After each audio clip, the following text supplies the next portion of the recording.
آج supreme court میں انہوں نے اس کو کیس کی شروعات کروا دی اور اگلی تاریخ دے دی ہے.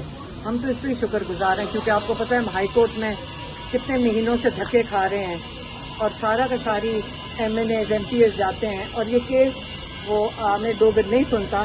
تو یہی اللہ کا شکر ہے کہ سپریم کورٹ نے یا فریدی نے کیس کی تاریخ دے دی ہے اگلے ہفتے کی.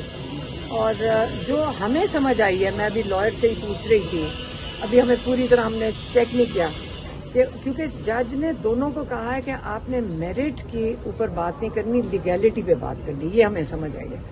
تو میرے خیال میں جو میرٹ ہے وہ جو میز کے نیچے اور صوفے کے پیچھے چھپے ہوئے تھے نا, میرے خیال میں ان کی بات نہیں کرنی. یہی جج صاحب کا مطلب ہوگا کہ میرٹ تو یہی تھا نا کہ وہ اتنا بڑا مذاق بنا ہوا ہے, سارے لوگوں کو سمجھ آ رہی ہے کہ میز کے پیچھے اور عمران خان کی میز کے پیچھے ایک بندہ چھپا ہوا تھا, ایک صوفے کے پیچھے سن رہا تھا, ایک چکری کے ریسٹ ہاؤس میں سن رہا تھا.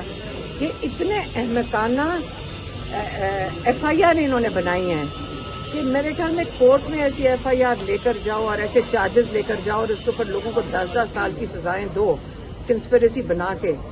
مطلب ان کے جو اسکرپٹ لکھنے والے FIR ہیں, یہ جو ڈیوٹی ڈالنے والے, تھوڑا سا چیک ہی کر لیتے. ہمیں بھی اب سمجھ آ گئی کہ جو بندہ میز کے نیچے چھپا ہوا تھا وہ چھٹی پہ تھا اور کسی اور شہر میں تھا.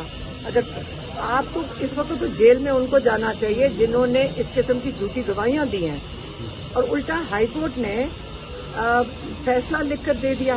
سپریم کورٹ کے اوپر بھی اس وقت بہت بڑی ذمہ داری ہے کہ حالانکہ انہوں نے کہہ دیا کہ میز کے اوپر نیچے چھپے ہوئے, میرے خیال میں کیا پتا سپریم کورٹ بھی یہی سوچ رہا ہو کہ اتنی احمقانہ بات ہے کہ اس کو تو میرے خیال میں سپریم کورٹ میں لانا ہی نہیں چاہیے. اس لیے انہوں نے لیگل بات کی ہے کہ لیگلٹی پہ فیصلہ, مطلب ڈسکشن کرنا اگلی دفعہ. یہی میں سمجھی, مجھے یہی سمجھ آئی ہے.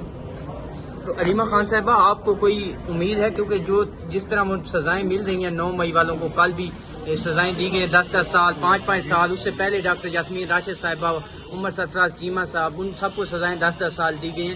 تو آپ کو کیا لگتا ہے, کیونکہ خان صاحب تو اس ٹائم پہ موجود ہی نہیں تھے جب یہ 9 مئی کا واقعہ ہوا تھا. دیکھیے کون سی سزا اس وقت ہے جو میرٹ کے اوپر ہے. ہر سزا دینے سے پہلے آپ کو اس کی شواہد پیش کرنے پڑتے ہیں کورٹ کے اندر. ایک شواہد نہیں دیا گیا ہے اور سیدھا سا شواہد ہے جو پہلے دن سے عمران خان نے کہا تھا.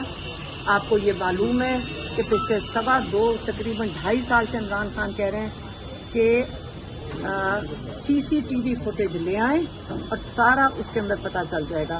لیکن CCTV فوٹیج کدھر گئی ہے؟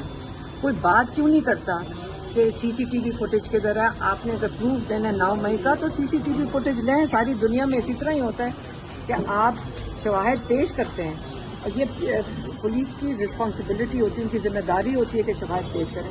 تو شواہد تو آپ کو پتہ ہے کہ کوئی ہے نہیں, تو اس لیے اسی قسم کے کیس بنیں گے. عمران خان کیا کہہ چکے ہیں, ہماری عدلیہ کو تو انہوں نے یرغمال بنا لیا ہے, ایک گورنمنٹ ڈپارٹمنٹ بنا دیا. عمران خان یہی کہتے ہیں.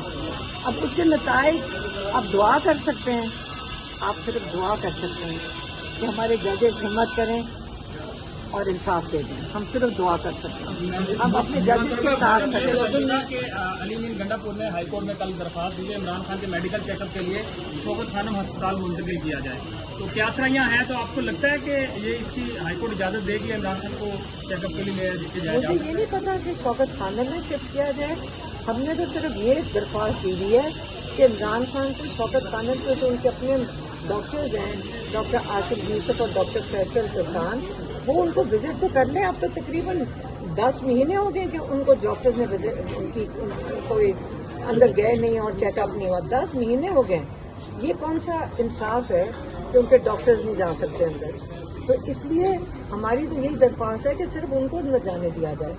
اور اتنا بھی نہیں وہ کر رہے. حالانکہ میری بہن جو ابھی پیچھے ملاقات کر کے آئی ہیں کیس کے اندر, تو وہ کہہ رہی ہیں کہ ماشاءاللہ اچھے لگ رہے ہیں, لیکن یہ تو نہیں مطلب کہ ڈاکٹر سے چیک اپ نہیں ہونا چاہیے, اور ہونا چاہیے. کیونکہ ہمیں ان لوگوں پہ شک ہے جس میں عمران خان سے 2 دفعہ قاتلانہ حملہ ہو چکا ہے.